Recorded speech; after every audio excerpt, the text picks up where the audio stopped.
Audio কথনে সবাইকে স্বাগত জানাচ্ছি। আমরা শুরু করেছিলাম শীর্ষেন্দু মুখোপাধ্যায়ের রহস্য উপন্যাস ঋণ। উপন্যাসটি আমি ৩টি পর্বে ভাগ করে পড়েছি। উপন্যাসটির প্রথম ২টি পর্ব আমি আগেই আপলোড করেছি। সেই ২টি পর্বের লিঙ্ক আমি আজকের পর্বের ডেসক্রিপশন বক্সে দিয়ে দিচ্ছি। আজকে আমি পড়ছি উপন্যাসটির শেষ পর্ব।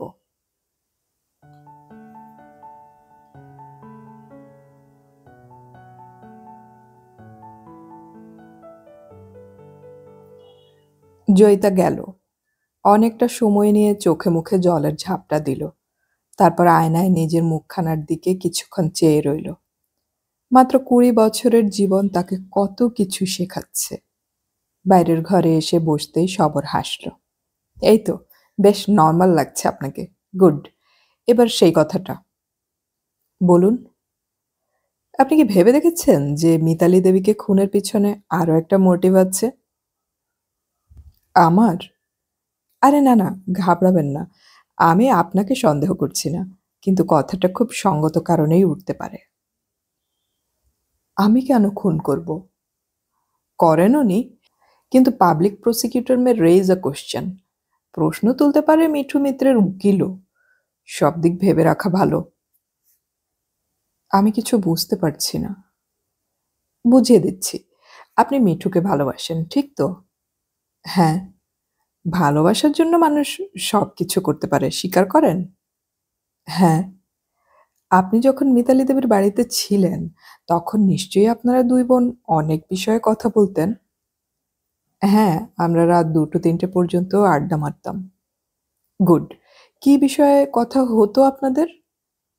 মোস্টলি আমেরিকা, ওখানকার লাইফস্টাইল, লোনলিনেস, ঐশ্বর্য, এইসব নিয়ে। হ্যাঁ হ্যাঁ, আমেরিকা তো থার্ড ওয়ার্ল্ড পিপলের কাছে সবচেয়ে বেশি আলোচ্য বিষয় হবেই। খুব স্বাভাবিক। ধরুন প্রশ্ন উঠল যে এইসব গল্পের ফাঁকে ফাঁকে মিতালি দেবী আপনাকে তার হৃদয়ের পরিবর্তনের কথাও জানিয়েছিলেন। তিনি যে আসলে মিঠুকে ভুলতে পারেননি এবং নতুন করে তার প্রেমে পড়েছেন এবং রিকনসিলিয়েশনের চেষ্টা করছেন, সেসব কথাও বলেছেন? না, মিতালিদি বলেননি। সেটা তো বটেই, কিন্তু প্রশ্ন উঠলে কি করবেন? বিশেষ করে প্রশ্নটা যদি হয় ভীষণ logical and down to earth. তাই বলছিলাম এগুলোও ভেবে রাখা ভালো। কি ভাবব? ধরুন উকিল আপনাকে বলল যে মিতালি দেবীর হৃদয়ের পরিবর্তনের কথা জানতে পেরে আপনি আপসেট হয়ে পড়েছিলেন অ্যান্ড ভেরি জেলাস। কারণ আপনার বয়স মাত্র ২০, আপনি অনভিজ্ঞ। হৃদয় জয়ের লড়াইতে আপনি মিতালি দেবীর সঙ্গে নাও পেরে উঠতে পারেন। Jealousy is a dangerous thing, তাই না? তাছাড়া ইনহেরিটেন্সের প্রশ্ন তো আছেই। মিতালি মারা গেলে আপনি প্রচুর লাভবান হবেন। সুতরাং আপনি যদি মিতালি দেবীকে মেরে ফেলতে চান, সেটাও অস্বাভাবিক মনে করার কিছুই নেই। কি বলছেন আপনি? আহাহা, উত্তেজিত হবেন না। আমি শুধু আদালতের সম্ভাব্য প্রশ্নগুলি সম্পর্কে আপনাকে অ্যালার্ট করছি। আচ্ছা, মিতালি দেবী তার সেন্টের শিশিগুলো কোথায় রাখতেন আপনি জানেন? কেন জানবো না? ও অনেক পারফিউম এনেছিল। কিছু স্যুটকেসে ছিল, কয়েকটা বের করে ড্রেসিং টেবিলে রেখেছিল। আপনি কি জানেন যে খুনি পালানোর সময় অনেকগুলো সেন্টের শিশি ভেঙে সুগন্ধ ছড়িয়ে দিয়ে গিয়েছিল, যাতে পুলিশ কুকুর গন্ধ না পায়? শুনেছি। That's good. ও বাড়ি থেকে আপনি কটার সময় চলে আসেন? রাত ১০টা। একাই ফিরেছিলেন? হ্যাঁ। তখনও পার্টি চলছিল? হ্যাঁ। আপনাকে চলে আসতে কে কে দেখেছে? জানি না। আমি কাউকে কিছু না বলেই পালিয়ে চলে আসি, পিছনের বাগানের রাস্তা দিয়ে। সেদিন রাতে ১টা থেকে ২টোর মধ্যে আপনি কোথায় ছিলেন? আমার ঘরে। আর কোথায় থাকব? হুম, বেশ গন্ডগোলে ফেলে দিলেন। কেন? আপনার কেসটা ফুল প্রুফ নয়। Anyway, for the time being আপনার কথা মেনে নিচ্ছি। ধরুন খুনটা আপনি করেননি। আমি করিনি। ছি ছি, এসব কি কথা বলুন তো? ফের উত্তেজিত হয়ে পড়ছেন। মাথা ঠান্ডা রাখুন। আপনার যাতে বিপদ না হয় তা আমি দেখব, কিন্তু আমার কিছু তথ্য চাই। কি তথ্য? মিঠু মিত্র কেমন লোক? ভীষণ ভালো। ভেবে বলুন। ওকে নিয়ে আমি সবসময়ই ভাবি। আপনি ওর জন্য সব কিছু করতে পারেন? পারি। Even a murder? আমি খুন করিনি। সেটা প্রমাণ সাপেক্ষ। কথাটার জবাব দিন। আমি ওকে ভালোবাসি। এর জন্য সব ত্যাগ করতে পারি। এর বেশি জানি না। কথাটা লজিক্যাল হলো না। অথচ আপনি লজিক ভালোই জানেন। আপনি ফিলোসফির ছাত্রী। আমার লজিক ওরকম নয়। মিঠুদা খুব ভালো জেনেই আমি ওকে ভালোবাসি। সেন্টিমেন্টাল হয়ে পড়ছেন। কারো সম্পর্কে আগ বাড়িয়ে ধারণা করাটা অন্ধবিশ্বাসের মতো। দুনিয়ায় এমন অনেক খুনি আছে যাদের পরম সাধু পুরুষ বলে মনে হয়, অ্যাপারেন্টলি। আমি অত জানি না। না জানাটা কাজের কথা নয়। শুনুন, আপনি যদি খুনটা নাও করে থাকেন, তাহলেও আপনি খুনের সাহায্যকারী হিসেবে সন্দেহের পাত্রী হতে পারেন। কারণ আপনার অ্যালিবাই নড়বড়ে। কেউ আপনাকে ও বাড়ি থেকে চলে আসতে দেখেনি। ধরা যাক প্রশ্ন উঠল, আপনি সেদিন ও বাড়ি থেকে আসেননি, আপনি লুকিয়েছিলেন। রাত গভীর হলে মিঠু ফিরে আসে এবং আপনি তাকে বাড়িতে ঢুকতে সাহায্য করেন। তারপর মিঠু মিতালি দেবীকে খুন করে। আপনি তাকে সেন্টের শিশি দেন। বারান্দা থেকে আপনারা শিশিগুলো ভিতরে ছুঁড়ে ভেঙেছিলেন। তাতে আপনাদের গায়ে সুগন্ধ লাগতে পারেনি। আপনারা নিরাপদে পিছনের বাগানে নেমে পালিয়ে যান। আমার মাথা ঘুরছে, প্লিজ, আর নয়। আহা, এটা শুধু অনুমান। এটা একটা রিকনস্ট্রাকশন মাত্র। এরকম নাও হতে পারে। তাহলে? আমার ধারণা খুনের সময় মিঠু একাই ছিল, ঠিক কি না?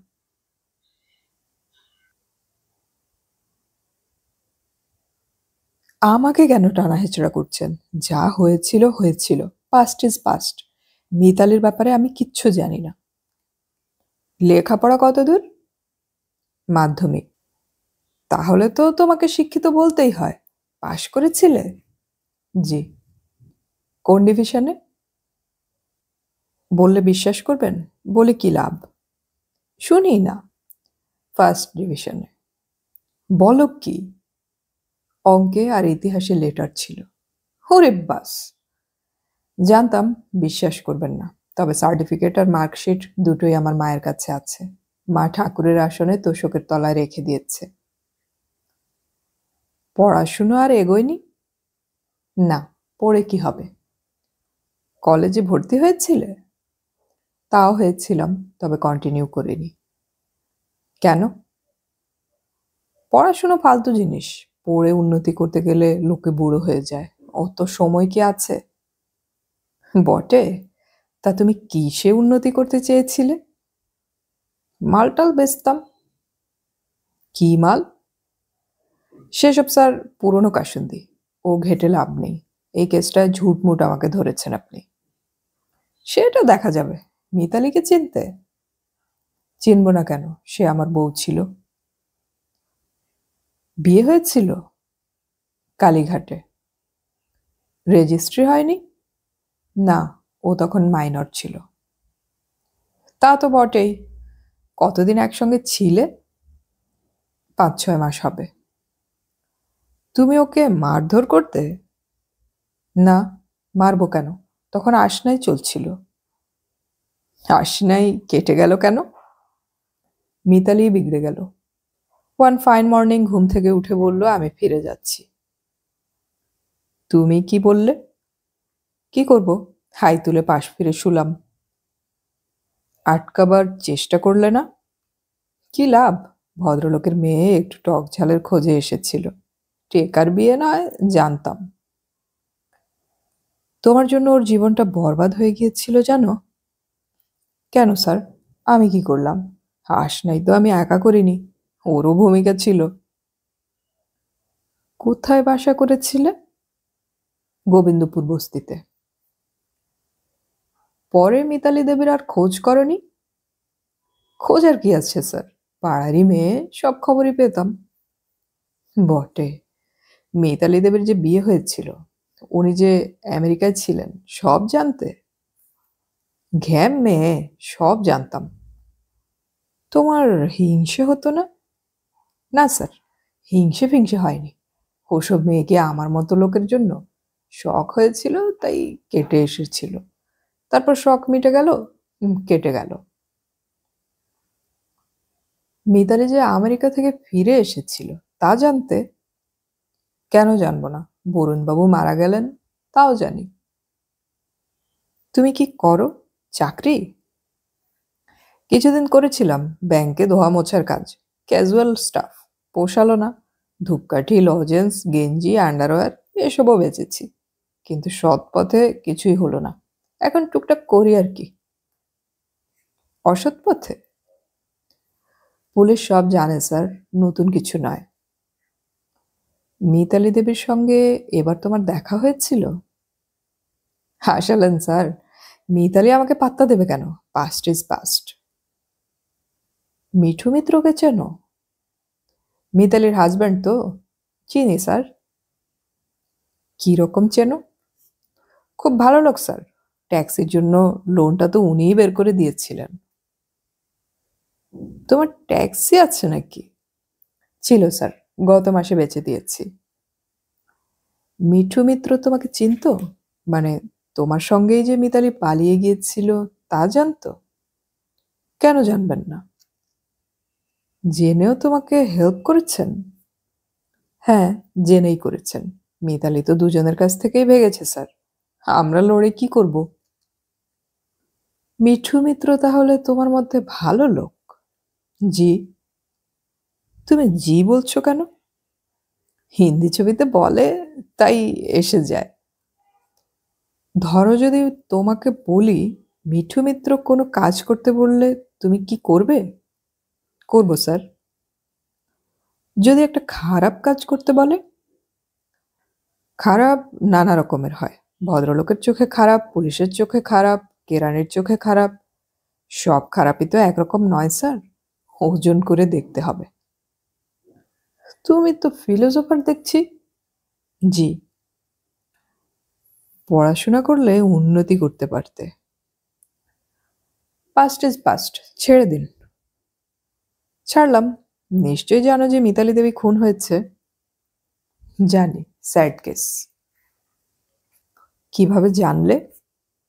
সবাই জানে, আমার না জানার কি? ঠিক কথা। কিভাবে খুনটা হয়? স্ট্যাবিং। আচ্ছা, তুমি যখন মিতালিকে নিয়ে পালিয়ে গিয়েছিলে তখন বরুণ ঘোষ কি পুলিশে রিপোর্ট করেছিলেন? হ্যাঁ স্যার। পুলিশ তোমাকে অ্যারেস্ট করেছিল? করেছিল, মিতালি চলে আসার পর। তোমার কি জেল হয়েছিল? না, জামিন পেয়েছিলাম। পুলিশ কেসটা পার্সু করেনি। কেন করেনি? বরুণবাবু বোধহয় পাবলিসিটির ভয়ে পিছিয়ে যান। পুলিশ তোমাকে মারধর করেছিল? জি। তোমার রাগ হয়নি? না স্যার, কার ওপর রাগ করব? আমাদের লাইফটাই এরকম। মিঠু মিত্রের সঙ্গে তোমার দোস্তি কিভাবে হয়েছিল? ঠিক মনে নেই। একটু ভেবে বলো, ব্যাপারটা জরুরি। যতদূর মনে আছে উনি আমাকে খুঁজে বের করেছিলেন। সেটা কি ওদের বিয়ের আগে না পরে? বিয়ের পর। কতদিন পর? মিতালি ওকে ছেড়ে আসার পর। মিঠু মিত্র তোমাকে খুঁজে বের করেছিলেন কেন? ওর একটা রং আইডিয়া ছিল। কিরকম? উনি ভেবেছিলেন আমি মিতালিকে পিছন থেকে ফুসলাচ্ছি, তাই মিতালি ওর সঙ্গে থাকতে চায় না। উনি কি তোমাকে থ্রেট করেছিলেন? না স্যার। তাহলে? উনি আমাকে খুব ঠেঙিয়েছিলেন। বলো কি? তোমার গায়ে হাত? তুমি তো মাস্তান। জি, তবে বাবারও বাবা থাকে কি না? উনি তখন রেগে বয়লার হয়ে গিয়েছিলেন। তুমি উল্টে মারোনি? কারাটে কুম্ফুর সঙ্গে কি পারা যায়? তোমার দলবল? দু চারজন দোস্ত একটু হাত পা চালিয়েছিল, সুবিধা হয়নি। তারপর? তারপর উনি ভুল বুঝতে পারলেন। তারপরেই দোস্তিটা হয়ে গেল? অনেকটা সেরকমই, একটু সময় লেগেছিল। আচ্ছা, দোস্তিটা কি এখনো আছে? একটু আছে, দেখা হলে উইশ করি। মিঠুর সঙ্গে লাস্ট কবে তোমার দেখা হয়েছে? ঠিক মনে নেই। ভেবে বলো। ওই রকম সময়েই হবে। কোন রকম সময়ে? মিতালির মার্ডারের দিনের কাছাকাছি। নাকি ওই দিনেই? তাও হতে পারে। কখন দেখা হয়েছিল? বিকেলের দিকে। কিভাবে? আমি মন্টুর দোকানের সামনে দাঁড়িয়েছিলাম, উনি মোটর বাইকে করে যাচ্ছিলেন। তোমার সঙ্গে কথা হয়েছিল কি সেদিন? না, উনি দেখতে পাননি আমাকে। তুমি তো নিশ্চয়ই জানো যে মার্ডারটা হয়েছিল দোতলায়, মিতালি দেবীর শোয়ার ঘরে, রাত 1টা থেকে 2টোর মধ্যে। জি, সব জানি, খবরের কাগজে পড়েছি। এ পাড়ায় নাইট গার্ডেরা রাতে পাহারা দেয়? জি, আমিও দেই। বহুত চোর ছেচর চারিদিকে। সেই রাতে তোমারও কি ডিউটি ছিল? না স্যার, আমাদের মাসে 2 দিন টার মাসে। তবে নাইট গার্ডরা সেদিন রাতে অন্য কিছু সন্দেহজনক দেখেনি। তুমি সেদিন কোথায় ছিলে? ঘরেই ছিলাম। তোমার কোনো গার্লফ্রেন্ডের সঙ্গে? ওরকমই ধরে নিন। তদন্তে কিন্তু তাকেও দরকার হতে পারে। তার নাম ঠিকানা বলো। ঠিকানা ফিকানা জানি না স্যার, নাম বলেছিল রীতা দাস। কিরকম মেয়ে? প্রস্টিটিউট না কল গার্ল? একটু অন্যরকম। কিরকম?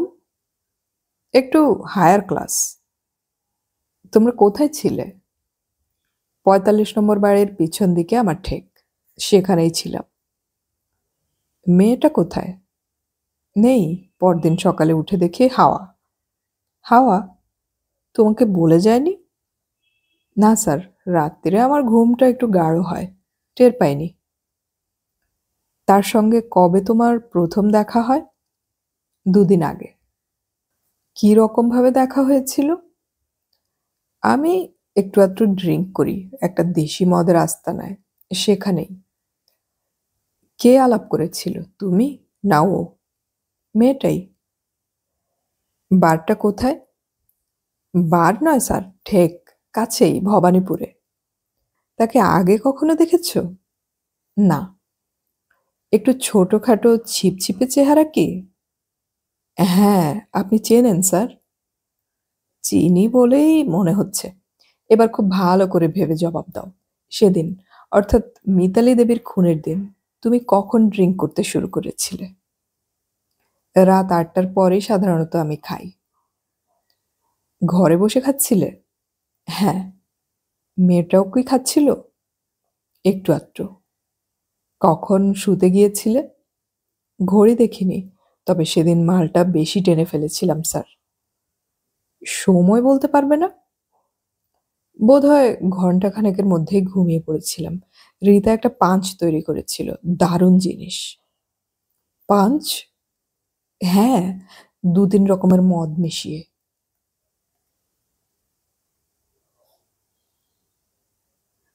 যে লোকটা দরজা খুলল সে একজন চীনেম্যান চেহারার লোক, বেশ স্বাস্থ্যবান। শবর তার দিকে 2 সেকেন্ড চেয়ে রইল। Who do you want? এটা কি তোমার ঘর? অফকোর্স। এখানে রীতা দাস বলে কেউ থাকে? No, I live alone. Zulekha Sharma বলে কেউ? No. Who the hell are you? Police intelligence. My god, come in.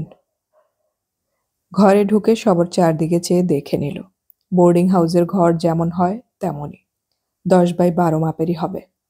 দেয়ালে খুব চড়া রঙের ওয়ালপেপার লাগানো, একটা সরু খাট, টেবিলের ওপর একটা স্টেরিওতে মাইকেল জ্যাকসনের ক্যাসেট বাজছে, একটা ওয়ার্ড্রোব এবং নিত্য ব্যবহার্য কিছু জিনিস। একটা লোহার চেয়ার এগিয়ে দিয়ে লোকটা বলল, প্লিজ সিট ডাউন। তোমার বয়স কত? 36। Married? Not yet, no money to marry. কি করো? এলিট সিনেমার গলিতে আমার ব্যাগ তৈরির কারখানা আছে, a very small enterprise. তুমি ইন্ডিয়ান সিটিজেন? অফকোর্স। এ ঘরে কতদিন আছো? Last 10 years. রীতা দাস বা জুলেখা শর্মা নামের কোনো মেয়েকে চেনো? না। এ ঘরে কোনো মেয়ে আসে? না না, ওসব এখানে হয় না। তাহলে কোথায় হয়? If I need a girl, I go to her. Thank you. আপনার নাম? সুনিতা রায়। আপনি কি এই স্কুলের ফিজিক্যাল ইনস্ট্রাক্টর? হ্যাঁ। কতদিন এখানে কাজ করছেন? 11 বছরেরও বেশি। জুলেখা শর্মা বলে কেউ এখানে কাজ করে না বলছেন? না, কোনোদিন নয়। ছোটখাটো ছিপছিপে চেহারা, পুলিশ অফিসারের নাতনি? না, এরকম কেউ এখানে কাজ করে না। আপনার সব স্টাফ আজ উপস্থিত আছেন কি? হ্যাঁ, ফুল স্টাফ। আমি কি তাদের দেখতে পারি? পারেন, তবে অনেকে এখন ক্লাসে আছেন। আমি অপেক্ষা করব। ওকে। নমস্কার জয়িতা দেবী। নমস্কার। আমাকে দেখে আপনি বোধহয় খুশি হননি? পুলিশের দুর্ভাগ্য, তাদের দেখে কেউ খুশি হয় না। না না, আপনি তো আপনার কাজ করছেন, বসুন। আজ খুব বেশি জেরা করার নেই, শুধু দু একটা প্রশ্ন। বলুন। মিতালি দেবীর ঘর থেকে খুনের রাতে কিছু জিনিস খোয়া যায়। জানি, শুনেছি। অনেক সময় খুনি তার মোটিভ ঢাকতে চুরিটা সাজিয়ে নেয়। আমাদের অ্যাঙ্গেল অফ এনকোয়ারিতে তাই আমরা চুরিটাকে গুরুত্ব দেইনি। উনি কলকাতা কাস্টমসে যে ডিক্লারেশন দিয়েছিলেন তাতে দেখছি উনি সঙ্গে মাত্র $200 এনেছিলেন। একটা হার আর বালা ছাড়া সোনাদানাও বিশেষ ছিল না। ওর সব গয়না আমেরিকায় এবং কলকাতায় ব্যাংকের লকারে আছে। সুতরাং চুরির পরিমাণ বেশি নয়। এ ব্যাপারে আপনি কিছু বলতে পারেন? পারি। মিতালিদির হ্যান্ডব্যাগে $10,000 ছিল। 10,000? বলেন কি? টাকাটা উনি আমাকে দেখিয়েছিলেন। সেই হ্যান্ডব্যাগটায় আর কি ছিল? কয়েকটা গয়না। অত ডলার উনি এনেছিলেন কেন জানেন? বিশেষ করে যখন এখানেও ব্যাংকে ওর প্রচুর টাকা রয়েছে। জানি, মিতালি দিয়ে একটু অগোছালো টাইপের, একটু আনমনাও। ভারতবর্ষে আসার সময়ে প্লেন ধরার আগে বাড়ি থেকে বেরোবার মুহূর্তে ও দেখতে পায় বিছানায় বালিশের তলায় ডলারের গোছাটা পড়ে আছে। টাকাটা ফেলে এলে চুরি যাওয়ার ভয় ছিল, তাই তাড়াতাড়িতে হ্যান্ডব্যাগে ঢুকিয়ে নেয়। হ্যান্ডব্যাগটা কি চুরি গেছে? না, তবে ডলার আর গয়না চুরি হয়েছে। ইস, অনেক টাকা না? হ্যাঁ, চুরির অ্যাঙ্গেলটাকে আমরা এখন একটু গুরুত্ব দিচ্ছি। আপনার কি মনে পড়ে মিতালি দেবী দেশে আসার পর কোনো মেয়ে ওর সঙ্গে দেখা করতে এসেছিল কিনা? অনেক মেয়ে এসেছিল, ওর বান্ধবীরা রোজই তো আসতো। তাদের কথা বলছি না, বান্ধবী নয় এমন কেউ। আমি তো সব সময় বাড়ি থাকতাম না। ছোটখাটো ছিপছিপে চেহারার একটি মেয়ে, মাজা রং। মনে পড়ছে না। ভালো করে ভাবুন। জয়িতা ভাবল, তারপর মাথা নেড়ে বলল, না। তবে? তবে একদিন একটা ফোন এসেছিল। হ্যাঁ, বলুন। ফোনটা করেছিল একটা মেয়ে, আমিই ফোন ধরেছিলাম। মিতালি দিকে চাইছিল বলে আমি ওকেই ফোনটা দেই। অনেকক্ষণ কথা হয়েছিল। মিতালি দি ফোনটার পর খুব রেগে গিয়েছিল। আমাকে বলল, কি যাচ্ছে তাই ব্যাপার বলতো, এ তো ব্ল্যাকমেল। বটে। আপনি জানতে চাননি কে ফোনটা করেছিল? চেয়েছিলাম। মিতালি দি বলল, একটা বাজে মেয়ে, চিনি না, খারাপ খারাপ কথা বলছিল। ব্যাস, আর কিছু নয়? না, ব্যাপারটা মিতালি দি তেমন পাত্তা দিল না, তবে খুব রেগে গিয়েছিল এটা মনে আছে। নমস্কার। মিঠু খুব ধীরে তার বিষণ্ণ মুখখানা তুলল। ব্যাংক এখন ফাঁকা। বেলা 3টে বেজে গেছে। টেবিলের ওপাশে শবর দাঁড়িয়ে। একটা দীর্ঘশ্বাস ফেলে মিঠু বলল, বসুন। সবর বসল। কেমন আছেন? মিঠু মৃদু হাসবার চেষ্টা করে বলল, আছি। আজ ঠিক জেরা করতে আসিনি। তাহলে কি অ্যারেস্ট করতে? এখনই নয়, আমি আর্লি অ্যারেস্টে বিশ্বাসী নই, বরং সন্দেহভাজনকে নড়াচড়া করতে দিলে এবং নজর রাখলে ভালো কাজ হয়। তাই বুঝি। বলুন, কি করতে পারি আপনার জন্য? আমার জন্য নয়, দেশ ও দশের জন্য। আমার একটা ইনফরমেশন চাই। কিসের ইনফরমেশন? রিগার্ডিং বরুণ ঘোষ। অনেক কথাই তো হয়েছে। মাথা নেড়ে বলল, তাহলেও অনেক কিছু জানা যায়নি। কি জানতে চান? গত 2-3 বছর ধরে ওর ব্যাংক অ্যাকাউন্ট থেকে উইথড্রলের পরিমাণ হঠাৎ অস্বাভাবিক বেড়ে গিয়েছিল কিনা। ওর অ্যাকাউন্ট চেক না করে তো বলা যাবে না। চেক করুন। করছি। আর কিছু? হ্যাঁ, উনি কেমন লোক ছিলেন? সে কথা তো বলেইছি। Lonely, উইডোয়ার, middle aged? হ্যাঁ। সবার একটু হাসলো। তারপর বলল, যতদূর জানি মিতালি দেবীর 2 বছর বয়সের সময় বরুণবাবুর স্ত্রী মারা যান। হ্যাঁ। তখন ওর দ্বিতীয়বার বিয়ে করার বয়স ছিল। হ্যাঁ। উনি মারা গেছেন 54 বছর বয়সে। তা হবে। বয়সটা খুব বেশি নয়, কি বলেন? আপনি একটা কিছু ইঙ্গিত করতে চাইছেন? হ্যাঁ। বুঝতে পারছেন কি? না, আন্দাজ করছি। তাহলে স্পষ্ট করেই বলি, ওয়াজ দেয়ার আ ওম্যান সামহোয়ার? আমি ঠিক জানি না। একটু ভাবুন, আপনার সঙ্গে তার যোগাযোগ ছিল। আপনি তার অ্যাকাউন্ট হ্যান্ডেল করেছেন। মিঠু ভ্রু কুঁচকে খানিকটা চুপ করে রইল। সবর বলল, বলতে আপনার রুচিতে বাঁধছে কি? তা নয়। তাহলে? এটুকু বলতে পারি যে সম্ভাবনাটা উড়িয়ে দেওয়া যায় না। আচ্ছা, উনি কি সব সময় নিজেই টাকা তুলতে আসতেন? না, মাঝে মাঝে ওর রান্নার লোক হরেন বা ড্রাইভারও আসতো। আর কেউ? না।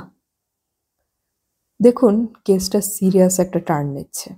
এ সময় দ্বিধা করলে আমরা বড় মুশকিলে পড়ব। ভালো করে ভেবে দেখুন। দেখুন, বেয়ারার চেক তো যে কাউকে দেয়া যায়। উনি অনেককেই হয়তো চেক পেমেন্ট করতেন। সব মনে রাখা কি সম্ভব? না, তবু কোনো অস্বাভাবিকতা ঘটে থাকলে সেটা মনে থাকতে পারে। কিছু মনে পড়ছে না। আচ্ছা, উনি কি অনেককেই চেক পেমেন্ট করতেন? যতদূর মনে আছে, না। ওর আরো 3টে ফিকটিশিয়াস অ্যাকাউন্ট আছে। সে তো আপনি জানেন। এই 3টে অ্যাকাউন্ট থেকে উনি টাকা তুলতেন কি? খুব কম। মনে করে দেখুন তো, কখনো এই 3টের কোনো একটা থেকে এমন কেউ টাকা তুলতে এসেছেন কিনা যে একটি মেয়ে, যার বয়স এখন 32-33, ছিপছিপে, ছোটখাটো, আনইমপ্রেসিভ চেহারা। মিঠু একটু হাসল। হাসলেন যে? এই বিবরণটা আপনি আরো একজনকেও দিয়েছেন। হ্যাঁ, জয়িতা দেবীকে। মনে পড়ছে না। শুনুন মিঠুবাবু, মানুষের ব্রেন একটা অনন্ত স্টোর হাউস। তাতে সব জমা থাকে। ব্রেনটা একটু ট্যাপ করুন, চোখ বুজে মেডিটেট করুন। মিঠু অসহায়ভাবে বলল, তার চেয়ে কম্পিউটারের শরণাপন্ন হওয়াই বোধহয় ভালো। Good idea. কম্পিউটার অবশ্য কোনো মুখশ্রী দেখাবে না, তবু ইট মে হেল্প টু রিমেম্বার। টেবিলের একধারে রাখা মনিটরটা চালু করে কিছুক্ষণ নিবিষ্টভাবে দেখল মিঠু। তারপর বলল, পিনাকি শর্মার অ্যাকাউন্ট থেকে রেগুলার উইথড্রয়াল হয়েছে। অ্যামাউন্টটা? প্রতি মাসে 3,000। Self cheque? হ্যাঁ, উনি আমেরিকা যাওয়ার আগে একটা বড় উইথড্রয়াল দেখছি। কত? 36,000। কি মনে হয়? বুঝতে পারছি না। টাকাটা উনি কাকে দিতেন? আপনি যা সাজেস্ট করছেন তা মেনে নিতে পারলে ভালো হতো, কিন্তু মনে পড়ছে না তো। না। তাহলে আমি একটু সাজিয়ে দেই। বিং আ উইডোয়ার, উনি একটা শুকনো জীবন কাটাতেন। মেয়েটাকে মানুষ করতে হবে বলে এবং সৎ মায়ের ভয়ে বিয়েও করেননি। কিন্তু লাইফ হ্যাজ ইটস ডিমান্ড। সুতরাং একটি বেশি বয়সে, ধরুন লেট 40s-এ, উনি একজন কাউকে পিক আপ করলেন। তাকে কখনো নিজের বাড়িতে জায়গা দেননি, কিন্তু রেগুলার তাকে ভিজিট করতেন। মাসে মাসে তাকে মাসোহারা দিতে হতো। পিনাকি শর্মা নামটাই হয়তো মেয়েটাকে বলেছেন। মেয়েটাও এক জায়গায় নিজেকে জুলেখা শর্মা বলে পরিচয় দিয়েছিল। এরকম হতেই পারে। খুব নির্দোষ ব্যাপার বলছেন? তা বলিনি, তবে circumstances May compel a man. হ্যাঁ হ্যাঁ, ঠিক কথা। চেকগুলো কি সবই সেলফ চেক? দেখতে হবে। দেখুন, তবে তাড়া নেই। মেয়েটাকে খুঁজে বের করাই এখন প্রধান কাজ। হরেনবাবু, আপনাকে কয়েকটা প্রশ্ন করতে চাই। জি আজ্ঞে, বলুন। আপনি কতদিন বরুণবাবুদের বাড়িতে কাজ করছেন? তা 15-16 হবে। যখন আপনি কাজে ঢোকেন তখন তো বরুণবাবুর স্ত্রী বেঁচে নেই। আজ্ঞে না, তার কয়েক বছর আগেই মারা যান। একটা কথার জবাব ভেবে চিনতে দিন। বরুণবাবুর চরিত্র কেমন ছিল? আজ্ঞে ভালোই, চমৎকার মানুষ ছিলেন তিনি। কিন্তু আমরা জানি গত কয়েক বছর হলো বরুণবাবুর সঙ্গে একটি মেয়ের ঘনিষ্ঠতা হয়। মেয়েটিকে আপনি কখনো দেখেছেন? আজ্ঞে না। আরো স্পষ্ট করে বলি, মেয়েটিকে বরুণবাবু এ বাড়িতে কখনো আনতেন না। হয়তো নিজের আসল পরিচয়ও দেননি, কিন্তু তিনি মেয়েটির কাছে যেতেন। আপনার কি মনে পড়ে গত কয়েক বছর যাবৎ বরুণবাবু মাঝে মাঝে বাইরে রাত কাটাতেন কিনা? তা কাটাতেন। গত বছর ধরে? হিসেব করিনি, 7-8 বছর হবে বোধহয়। এবার খুব হিসেব করে জবাব দেবেন। মেয়েটি ছোটখাটো চেহারার, মাজা রং, ছিপছিপে, কিন্তু রুগ্ন নয়। মেয়েটি কখনো রীতা দাস, কখনো জুলেখা শর্মা নাম পরিচয় দেয়? নাম জানি না, তবে আপনি যেমন বলছেন তেমন একটা মেয়ে বাবুর সঙ্গে একবার সাক্ষাৎ করতে এসেছিল। কবে? বাবু আমেরিকা যাওয়ার মাত্র কয়েকদিন আগে। দিদিমণি চলে যাওয়ার পর এ বাড়িতে মেয়ে ছেলে বড় একটা আসেই না। তাই এই মেয়েটিকে দেখে একটু ধন্দ লেগেছিল। কেন এসেছিল? বাবুর খোঁজ করাতে আমি তাকে ঘরে বসিয়ে গিয়ে বাবুকে খবর দেই। ওদের মধ্যে কি কথা হয়েছিল জানেন? না, তবে বাবু যে মেয়েটাকে দেখে রেগে গিয়েছিলেন তা দূর থেকেও চেঁচামেচি শুনে বুঝেছি। বলতে ভুলে গেছি, মেয়েটার সঙ্গে একটা বাচ্চা ছেলেও ছিল। ছেলে? কত বড় ছেলে? 4-5 বছর হবে। বরুণবাবু চেঁচিয়ে কি বলেছিলেন মেয়েটাকে? একটা দুটো কথা শুনেছি। একবার বললেন, এখানে আসার দরকার কি ছিল? আরেকবার যেন বললেন, টাকা কি করে গাছে ধরে? আর কিছু শোনেননি? না। মেয়েটাকে আর কখনো দেখেছেন? হ্যাঁ। কবে এবং কোথায়? দিদিমণি যেদিন খুন হন তার 2 দিন আগে। কোথায়? ফটকের বাইরে। কি করছিল? চেয়েছিল আমি বাজারে বেরোনোর সময় মুখোমুখি পড়ে যাই। কি চায় জিজ্ঞেস করায় বলল, কাজ খুঁজছে। আগে একবার দেখেছিলাম, তাই চেনা চেনা ঠেকছিল। সঙ্গে ছেলেটা ছিল? না। কি রকম কাজ খুঁজছে বলল? সে কথা আমি তাকে জিজ্ঞেস করেছিলাম। বলল গভর্নেন্স বা আয়া। আমি বললাম এখানে হবে না। তখন চলে গেল। চলে যাওয়ার অনেকক্ষণ বাদে কোথায় দেখেছি ভাবতে ভাবতে হঠাৎ মনে পড়ল যে এই মেয়েটাই বাবুর কাছে একবার এসেছিল। এই বাড়িতে সে ঢোকেনি, ঠিক জানেন? না। মিতালি দেবীর সঙ্গে দেখা করার চেষ্টা করেনি? তবে আমাকে তো বাজার হাট রান্নাবান্না নিয়ে ব্যস্ত থাকতে হয়। নয়নের মা বলতে পারবে হয়তো। সে কে? কাজের মেয়ে, ডেকে দিচ্ছি।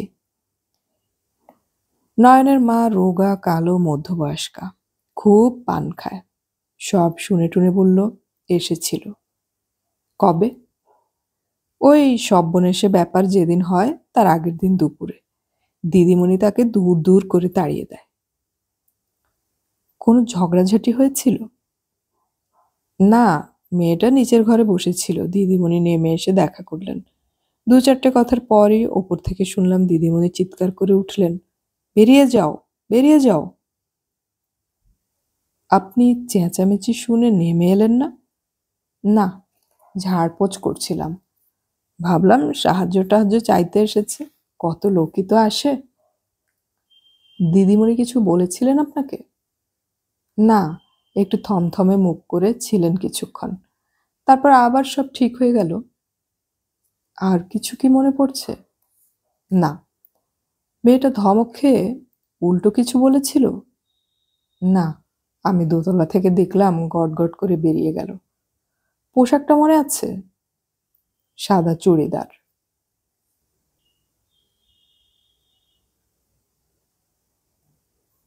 আই এম ডিস্টার্বিং ইউ, কিন্তু কেসটা সিরিয়াস, কাজেই। It's okay officer, how can we help you? আমি একটা ছেলের সন্ধান করছি। এখন তার বয়স হবে ৬-৭। নাম জানি না, কিন্তু পদবিটা শর্মা হলেও হতে পারে।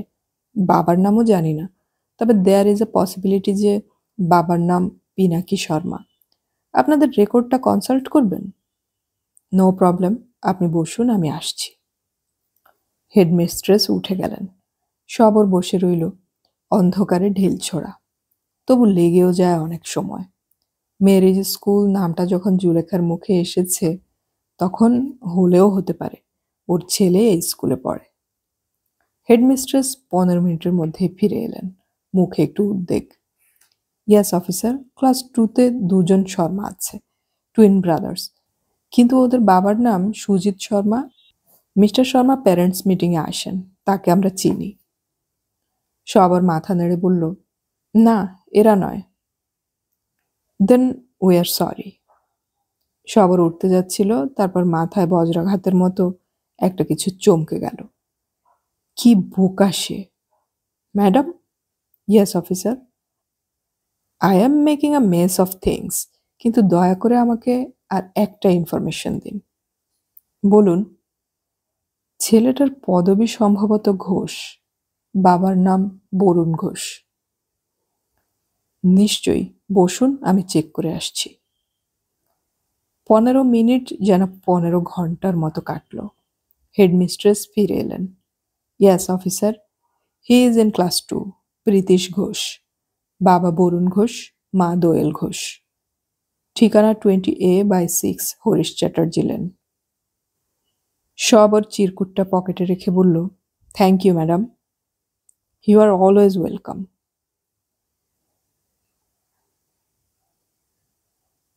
দরজা খুলল সেই মেয়েটি, তাকে দেখে একটুও চমকালো না।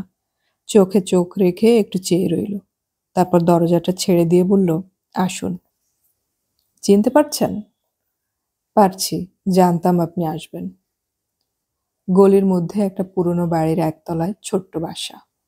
ভিতরটা অপরিচ্ছন্ন নয়, বরং বেশ তকতকে ঝকঝকে। একটা ডিভান আছে, দুটো বেতের চেয়ার, কাচের শোকেসের ওপর একটা রঙিন টিভিও, পাশে ভিসিআর। এটা স্পষ্টতই বাইরের ঘর। ভিতরে একখানা শোয়ার ঘরও আছে। সবর বেতের চেয়ারটায় বসল। জুলেখা পর্দা সরিয়ে ভেতরে গেল, 2 মিনিটের মধ্যেই ফিরে এলো।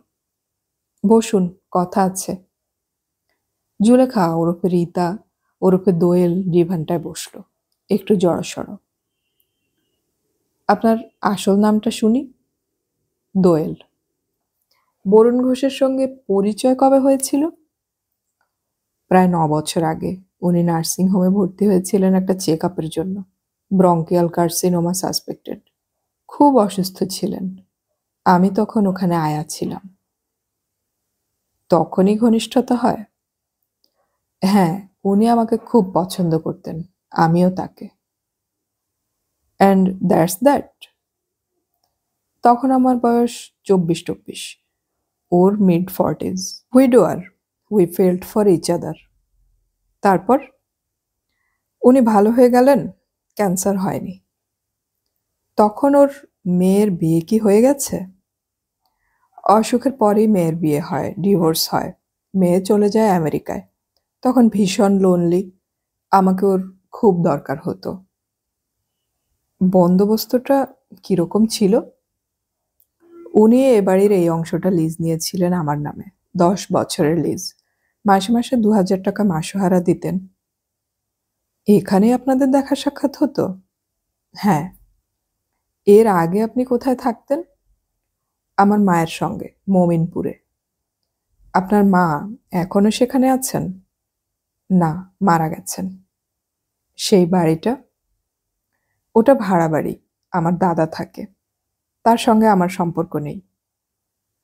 আপনি ইংরেজি বলা কোথায় শিখলেন? স্কুলে। বাবা যখন বেঁচে ছিলেন আমাদের অবস্থা ভালো ছিল। বাবা চাকরি করতেন মাল্টিন্যাশনাল কোম্পানিতে।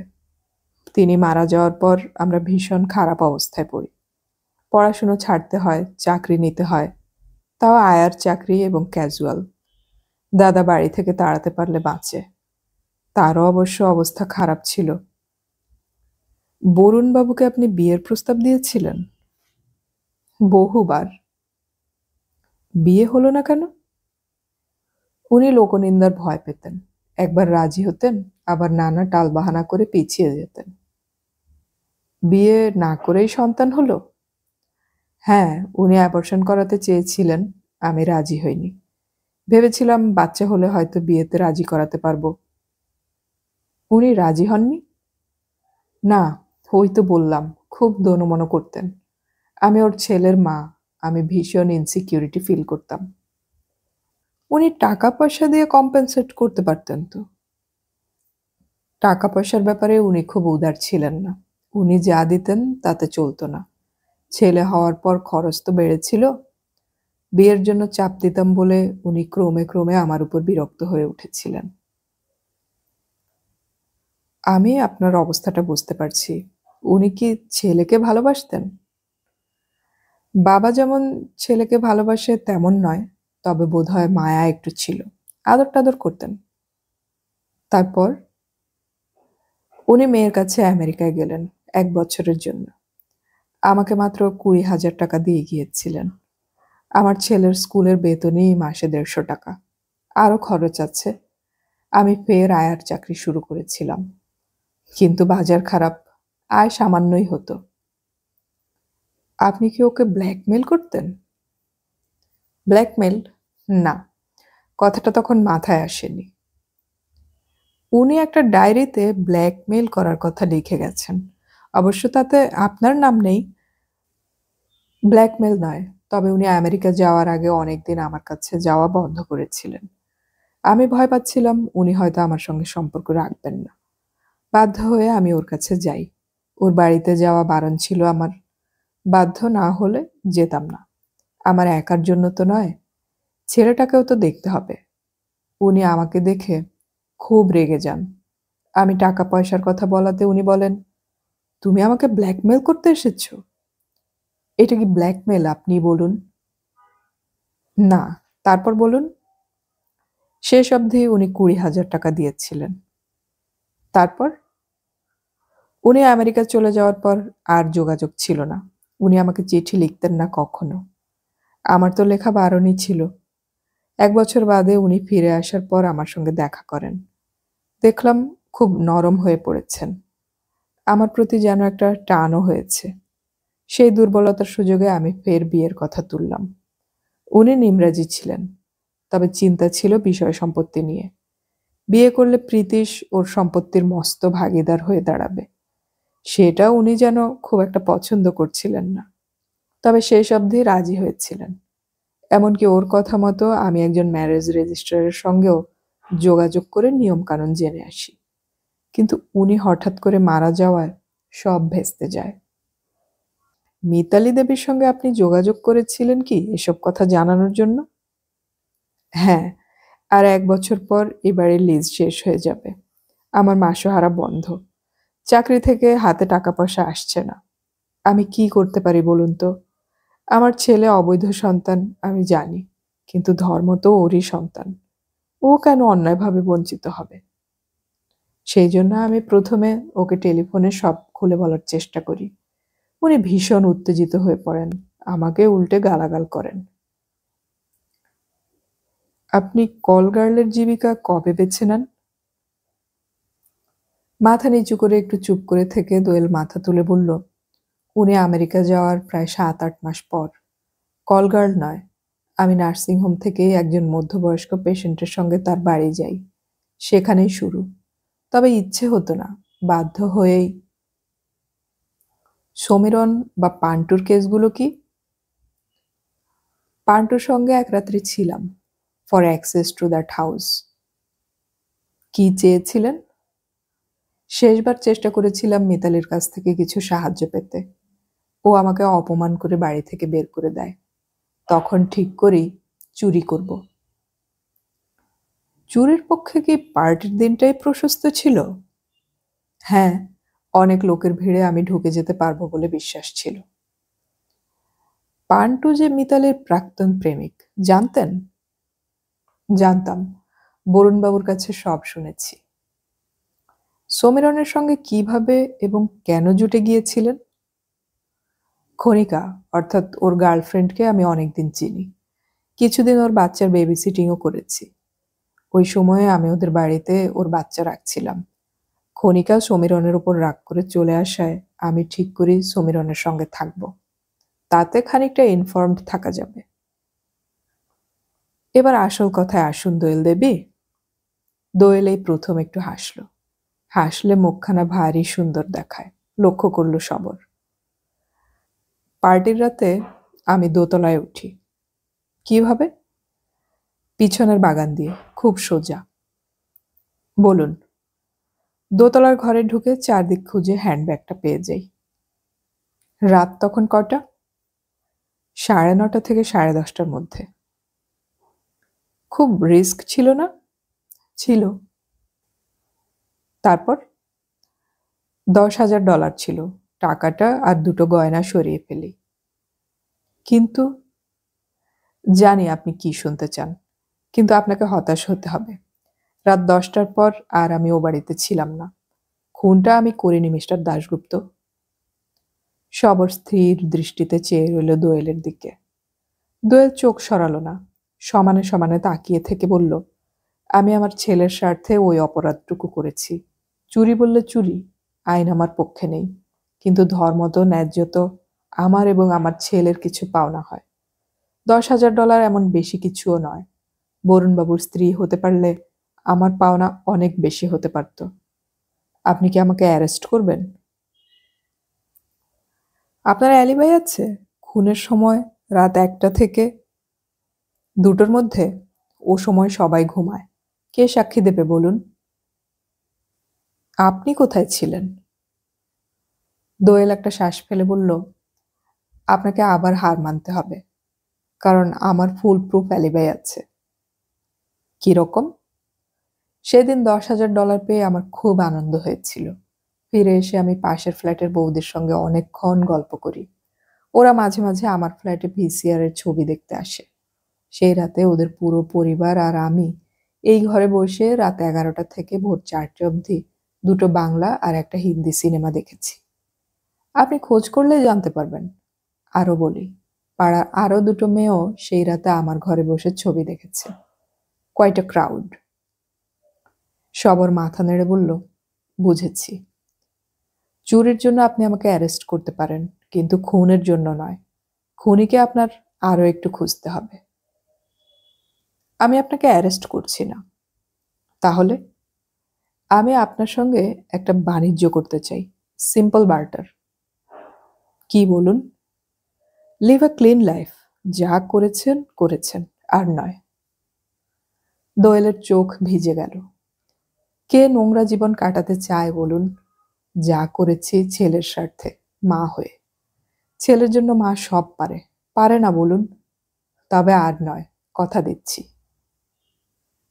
এবার আরও একটু কথা আছে, হয়তো আপনিই পারেন ধাঁধাটা কাটাতে।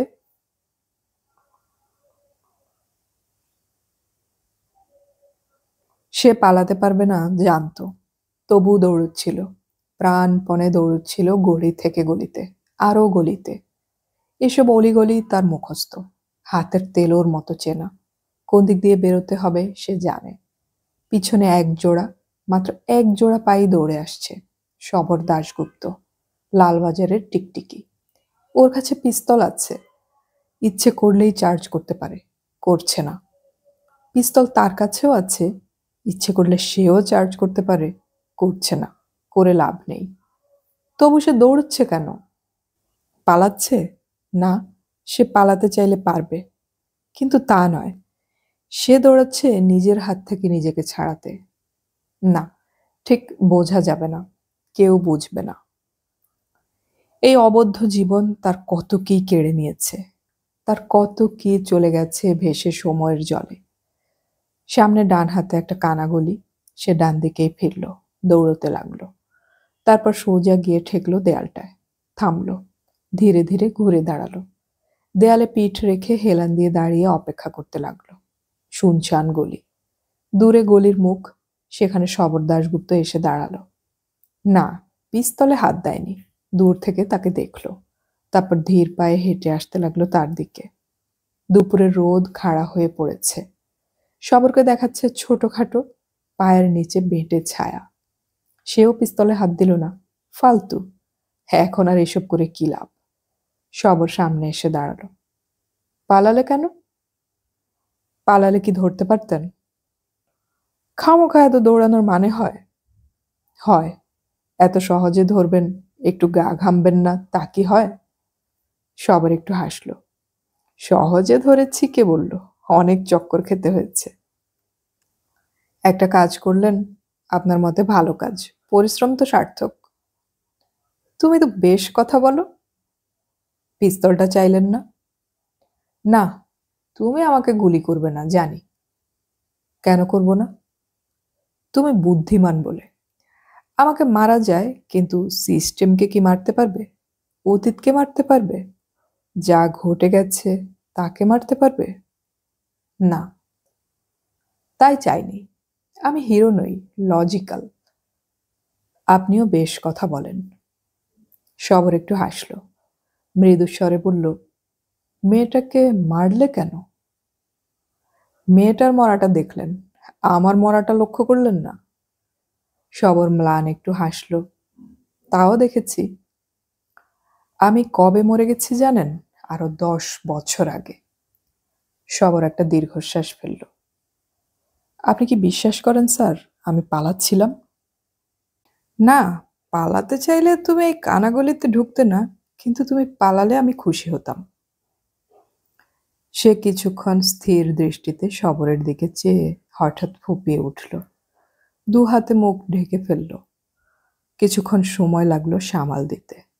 তারপর মুখের ঢাকা খুলে তার তীব্র চোখ দুখানা শবরের চোখে স্থাপন করে বলল, লোকে জানে আমি মেয়েটাকে নিয়ে পালিয়েছিলাম। লোকে জানে আমি ওকে নষ্ট করেছি। পুলিশ আমাকে এমন মারলো যে একটা কিডনি নষ্ট হয়ে গেল। অপটিক নার্ভ জখম হয়ে আমার বাঁ চোখ হয়ে গেল কমজোরি। ভবিষ্যতে অন্ধ হয়ে যাওয়ার ভয়ও থেকে গেল। আমার সেক্সুয়াল আর্জ চলে গেল। তার চেয়েও অনেক বেশি ক্ষতি হলো আমার পড়াশোনার, আমার ক্যারিয়ারের। মায়ের কাছে আমার মার্কশিট আছে স্যার, দেখে নেবেন। দেখতে হবে না, বোর্ডে গিয়ে তোমার মার্কশিটের রেকর্ড আমি চেক করেছি। স্তিমিত চোখে চেয়ে বলল, কি হলো স্যার? বস্তিতে থাকি, গরিবের ছেলে, ব্রিলিয়েন্ট রেজাল্ট করেছিলাম, আমার সামনে ব্রাইট ফিউচার খুলে গিয়েছিল। কিন্তু কি হলো স্যার? কি হলো বলুন? এই মার্কশিট ধুয়ে কি জল খাবো? তুমি কি তখন মাস্তানি করতে? মাস্তানি কি খারাপ স্যার, যদি তার পিছনে মরালিটি থাকে? ব্যায়াম করতাম, খেলাধুলোয় ভালো ছিলাম, গায়ে জোর ছিল, বুকে সাহস ছিল, তাই পাড়া শাসন করে বেড়াতাম। লোকাল থানায় খোঁজ নেবেন স্যার, আমার তখনকার লাইফে কোনো খারাপ রেকর্ড নেই। কোনো চুরি ছিনতাই 2 নম্বরই করিনি। কিন্তু বস্তির ছেলে তো, বুক ফুলিয়ে বেড়াতাম বলে ভদ্রলোকেরা ভয় পেত, বলতো মাস্তান। মেয়েটার কথা বলো। মিতালির কথা তো আপনিও জানেন স্যার, বড়লোকের মেয়ে, মাথাটা খাওয়াই ছিল। আমাকে লাইন দেওয়া শুরু করেছিল কবে থেকে? তখন ফ্রক পরতো। চিঠি চালাচালি করতো, ইশারা ইঙ্গিত করতো। তারপর সিনেমা টিনেমা নিয়ে গেছি। গরম মেয়ে স্যার। বলতে লাগলো আমাকে নিয়ে পালাও। তখন আমি সায়েন্স নিয়ে কলেজে পড়ছি, ভালো রেজাল্ট করতে হবে বলে খাটছি। অন্যদিকে আমার মাথা খাচ্ছে মিতালি। ওই বয়স তখন আমার, ফার্স্ট লাভ, সুন্দরী মেয়ে, বাপ বড়লোক। সব জেনে বুঝেও বয়সের দোষে ঝুলে পড়লাম। পড়া গেল, ক্যারিয়ার গেল। লোকে বলে আমি ওকে নষ্ট করেছি। লোকে দেখলো না ও আমাকে কতটা নষ্ট করেছিল। বড়লোকের তো দোষ হয় না। মিতালি ফিরে গেল বাপের কাছে, ক্ষমা হয়ে গেল, পড়াশোনা করতে লাগলো, বিয়ে হলো, আমেরিকায় গেল। এমনকি অত ভালো পাত্র মিঠু মিত্তিরকে ডিভোর্স করার মতো আস্পর্ধাও দেখালো। মিতালির কি কিছু লস হলো স্যার? কিছুই না। জীবনটা টালও খেলো না। ক্যারিয়ার বিল্ড আপটা দেখুন স্যার, আর অন্যদিকে আমাকেও দেখুন। জীবনটা শুরু করেছিলাম কি দুর্দান্ত। গরিব ঘরের ছেলে, প্রাইভেট মাস্টার দূরের কথা, বইপত্তরই জোগাড় হয় না। পুষ্টিকর খাবার নেই, পড়াশুনোর জায়গা জুটতো না, তবুও ওরকম রেজাল্ট। কত কি করতে পারতাম স্যার। বাপ মা কত স্বপ্ন দেখতো আমাকে নিয়ে। পুরো ধস নেমে গেল। মিতালির দোষ কেউ দেখলো না, দেখলেও চোখ ফিরিয়ে নিল।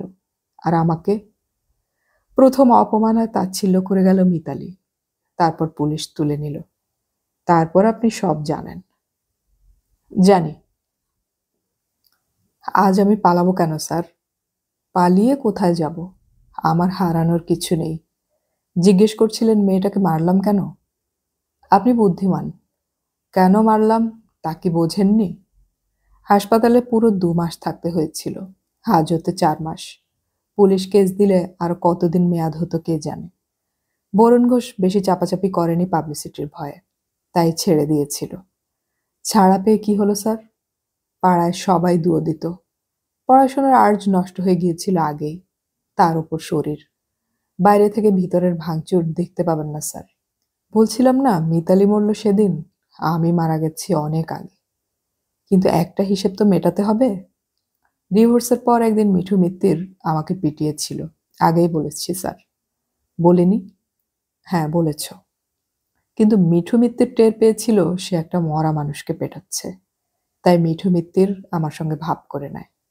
শুধু তাই নয়, আমার সব কথা শুনে দয়া করে নিজের রিস্কে ট্যাক্সের লোন বের করে দেয়।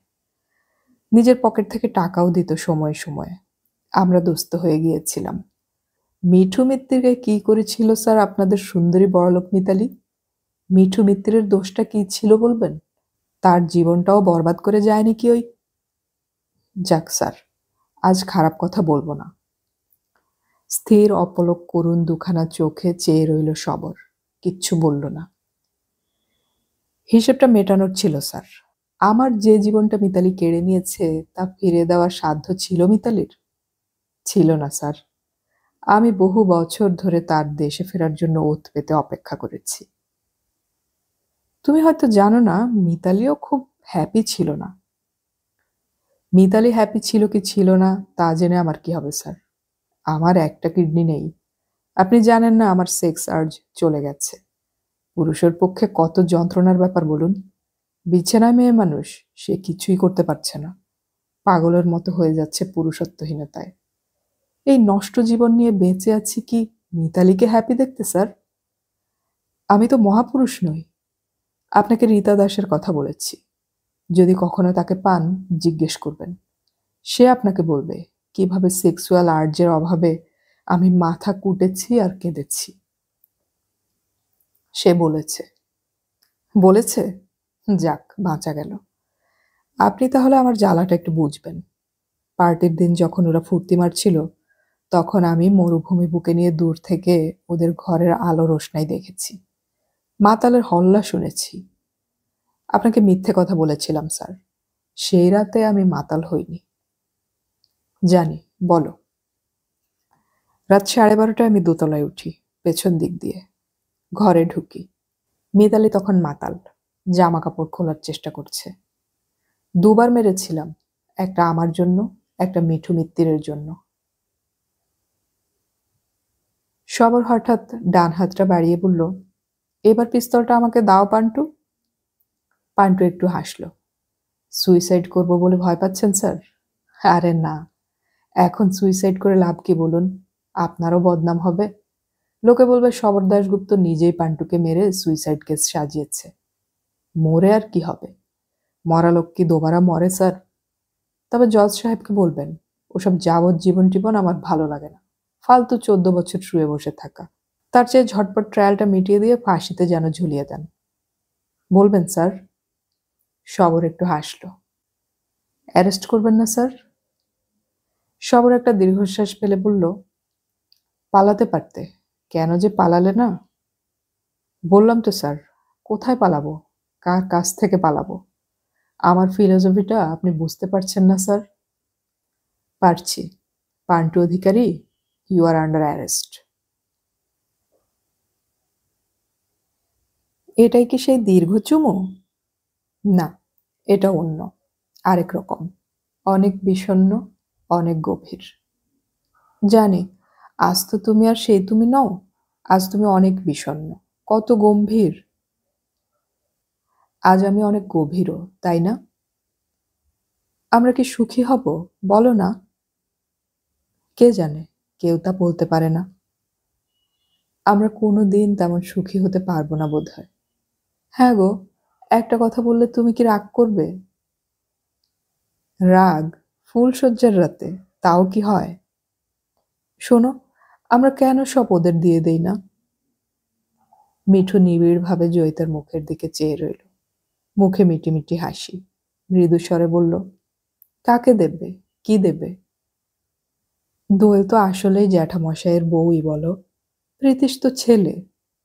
হ্যাঁ গো, কেন ওদেরই সব দিয়ে দেই না আমরা? জানতাম। কি জানতে? তুমি যে এই কথা বলবে। তুমি বুঝি অন্তর্যামী? হ্যাঁ, ভালোবাসলে মনের কথা টের পাওয়া যায়, জানো না? আমিও তোমার মনের কথা টের পাই। কিরকম? তুমিও চাও, তাই না? তুমিও চাও ওরা সব নিয়ে নিক। চাই, কিন্তু আস্তে আস্তে। একবারে অত সম্পত্তি হাতে পেলে ওরা দিশেহারা হয়ে যাবে। লোকে ওদের এক্সপ্লয়েট করবে। ছেলেটা আদরে নষ্ট হবে। ধীরে বন্ধু, ধীরে। আমি বোকা নই তো? না, তুমি খুব ভালো। তুমিও। আমরা কি সুখী হব বলো না? সুখ চাও? সুখ মানুষকে অলস করে দেয়, ভোঁতা করে দেয়। সুখ থেকে মেদ বৃদ্ধি হয়। আমরা সুখ চাইবো কেন? তাহলে একটু সুখের সঙ্গে মাঝে মাঝে একটু দুঃখ মিশিয়ে দেওয়া যাবে। Cocktail, balance. আমি জানি পান্টুর জন্য তোমার মন ভালো নেই, মিতালিদির জন্য তোমার মন ভালো নেই, দোয়েলের জন্য তোমার মন ভালো নেই। আমি কি করে তোমাকে ভোলাবো বলো তো? পারবো? না জয়িতা, ভোলানোর দরকার নেই। এসবই আমাদের চেতনায় নাড়া দেবে, আমাদের তাকাতে শেখাবে নিজেদের দিকে। দুঃখকে কি তুমি ভয় পাও? তুমি কাছে থাকলে কিচ্ছুকেই ভয় পায় না। ঠোঁটটা বাড়িয়ে দিল জয়িতা। মিঠু হেসে বলল, দীর্ঘ চুমু? না, পৃথিবীর দীর্ঘতম চুমু।